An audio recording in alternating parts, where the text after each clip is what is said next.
नमस्कार शेतकरी मित्रांनो, मी तुम्हाला या अगोदर म्हटलं होतं की जर तुम्ही उशिरा म्हणजे जानेवारी महिन्यामध्ये रब्बी कांद्याची लागवड करत असाल तर तुम्हाला त्या कांद्यामध्ये हार्वेस्टिंगचा कालावधी कमी होणार आहे, त्याचबरोबर टेम्परेचरचा देखील त्रास होणार आहे, ट्रेस मध्ये येऊन आपलं उत्पादन घटू शकतं। तर यावर आपण खत व्यवस्थापनाच्या माध्यमातून काही उपाय करू शकतो का याबद्दल मी तुम्हाला माहिती दिली होती आणि आज मी तुम्हाला खत व्यवस्थापनामध्ये काय करता येऊ शकतं जेणेकरून तुमचा रब्बी कांदा जो आहे तो कमी दिवसात जरी हार्वेस्टिंग होणार असेल तरी देखील त्याचं उत्पादन घटू नये म्हणून आपल्याला प्रयत्न करता येणार आहे।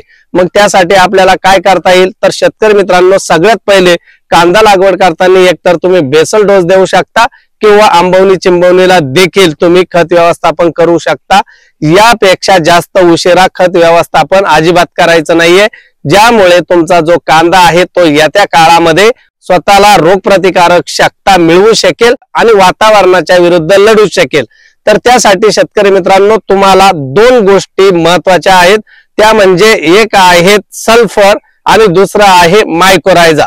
तर सल्फर मध्ये तुम्हाला कोणतं वापरायचं आहे तर शेतकरी मित्रांनो, मार्केटमध्ये झिंक आणि सल्फर असं दोन्ही एकत्र असलेलं मायक्रोग्रॅन्युल जे पाण्यामध्ये विरघळणार आहे असं तुम्हाला निवडायचं आहे आणि ते साधारण 4 किलो मार्केटमध्ये जिंदा किंवा टेक्नोजेल या दोन्ही पैकी एक जे सल्फर मिळतं त्याचा वापर तुम्ही प्रति एकर 4 किलो खत व्यवस्थापन करताना करायचा आहे। त्यानंतर मी जे मायक्रोरायझा बद्दल बोलतोय तो मायक्रोरायझा तुम्हाला मार्केट मधून घ्यायचा आहे, तो देखील प्रति एकर 4 किलो घ्यायचा आहे आणि त्यामध्ये तुम्हाला कोपटचा व्हीसी रूट्स हे जो मायक्रोरायझा आहे तो सध्या जगामध्ये 1 नंबरचा आहे। तुम्ही गुगल वर सर्च करू शकता।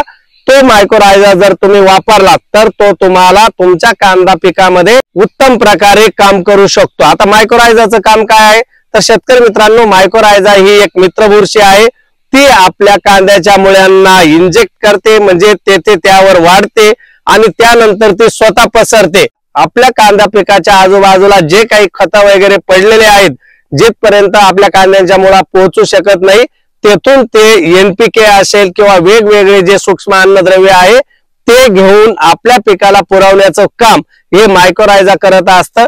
तुम्हाला जर कोपटचा मायक्रोरायझा नाही मिळाला तर मार्केटमध्ये मिळणारा कोणताही मायक्रोरायझा तुम्ही वापरू शकता, पण वापरणं हा गरजेचा आहे। त्याचबरोबर शेतकरी मित्रांनो, तुम्हाला 100 किलो सिंगल सुपर फॉस्फेट वापरणं गरजेचं आहे। यामध्ये फॉस्फरस असतो, त्याचबरोबर झिंक सल्फर देखील याला कोटेड येतं, तर त्याचा वापर आपण करायचा आहे। त्यानं काय होतं की आपल्या जमिनीतला जो गारवा आहे तो टिकवायला मदत होते, मॉइश्चरायझर टिकवायला मदत होते। त्याच्यामुळे पाण्याची पाळी जर समजा एखाद्या वेळेस उशिरा झाली तरी त्यामध्ये आपल्या कांदा पिकावर ट्रेस येणार नाही। त्याच्यासाठी तुम्ही 100 किलो सिंगल सुपर फॉस्फेट वापरणं गरजेचं आहे। त्याचबरोबर इतरही जे एनपीके आहे किंवा मिश्र खत आहे जसे की 10-26-26 असेल किंवा 18-46 असेल, त्याचबरोबर क्रॉपटेक हे एक खत आहे, त्याचा वापर तुम्ही याबरोबर केला पाहिजे। अशा पद्धतीने जर तुम्ही खत व्यवस्थापन केलं तर 100% तुमच्या कांदा उत्पादनामध्ये कोणत्याही प्रकारची घट ही येणार नाही। त्याच्यामुळे याचा वापर तुम्ही नक्की करा। यापूर्वी मी वापरलेला आहे आणि यावेळेस देखील ह्या कांदा पिकाला मी हे वापरलेला आहे, पण याचा वापर करताना मी 10-26-26 चा वापर केलेला आहे, त्याचबरोबर 25 किलो एमओपी दिलेला आहे आणि कोपटचा मायक्रोरायझा असेल, टेक्नोजेल असेल याचा वापर करून मी आंबवणीला येथे खत व्यवस्थापन केलेलं आहे। अशा पद्धतीने जर तुम्ही तुमच्या कांदा पिकामध्ये खत व्यवस्थापन केलं तर कोणत्याही प्रकारची उत्पादनामध्ये घट येणार नाही। शेतकरी मित्रांनो, अशाच वेगवेगळ्या प्रकारचे जे उशिराच्या कांद्याचे नियोजन आहेत ते जर तुम्हाला समजून घ्यायचे असतील तर तुम्ही नक्की मला सबस्क्राइब करून ठेवा, इतर शेतकरी मित्रांना शेअर करा, आवडलं तर लाईक करायला मात्र विसरायचं नाही। चला भेटूया अशाच माहितीपूर्ण, महत्त्वपूर्ण आणि नाविन्यपूर्ण व्हिडिओमध्ये। तोपर्यंत नमस्कार।